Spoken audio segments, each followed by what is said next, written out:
But before we get into our back handspring, because it is a very complicated and dangerous trick where you can hurt yourself very badly, it is also very easy to pull your back muscles. So we're going to go over some basic stretches that will help you protect your back and not hurt yourself, and also make this a much easier trick for you. Okay? Now, as most people know, your lower back is one of the weakest and tightest parts of your body. It does not like to stretch. So we're going to go over some very basic stretches, and here we go. The first one we're going to do, you've probably seen before, they do it all the time in yoga. We call this a seal stretch. If you do yoga or something like that, you might call it something different. It's very simple. What you're going to do is you're going to put your hands right here. I like to turn my hands outwards because it makes it a little easier. You can turn them forwards. You can do pretty much whatever you want. We go here. I'm going to drop my hips to the ground, pushing them down. I'm going to lift my chin up, looking up, arching my back. I'm going to push down with my hands and try to push my shoulders down and touch my toes to the back of my head. Right here. Like that. All right. What you want to do is you want to try to do this one for about 10 to 15 seconds each, maybe 4 or 5 times a day. The next one we're going to do, and this is the perfect view for it, we're going to do what's called a stink bug stretch or a cat stretch. This is a perfect view because I'm going to stick my big stinky butt up in the air. So I put my hands forward. I want my hands close together. I do not want them to go out wide. I want them about shoulder width apart. I'm then going to drop my shoulder blades to the ground and stick my butt.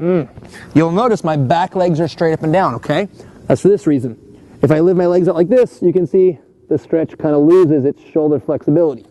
So I want right here where my shoulders are barely about to touch the ground, okay?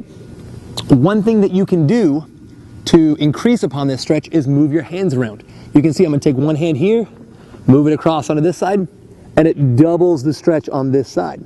I can move my hand back again and over to this side, and I'll double up the stretch on this side, okay? This is very good for upper shoulder and back flexibility, okay? And in your back handspring, you're going to be snapping back.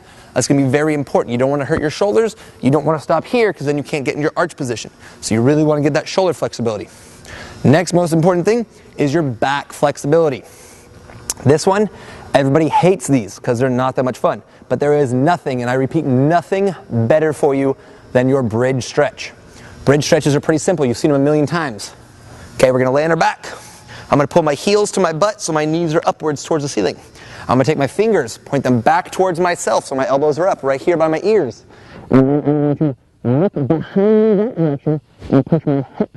ceiling. Whoop, right here. Okay? Once you get this one up, I'm going to try to push my shoulders up. I can rock my body like this. This gets me a little more flexibility. If I feel really good with this, I can try to man up and lift a leg, lift a hand, whatever it is.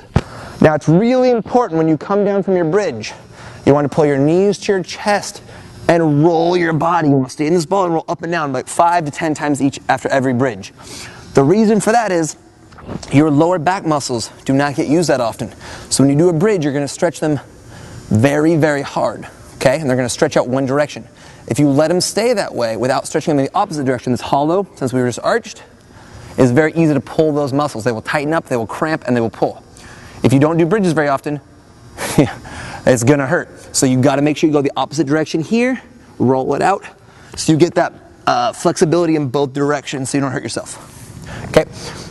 I recommend for anybody trying to do a bridge, I recommend doing this stretch. This is the most important one, the bridge stretch. Try to do it 10 times a day, spread throughout the day for 10 to 15 seconds each with your rolls every time.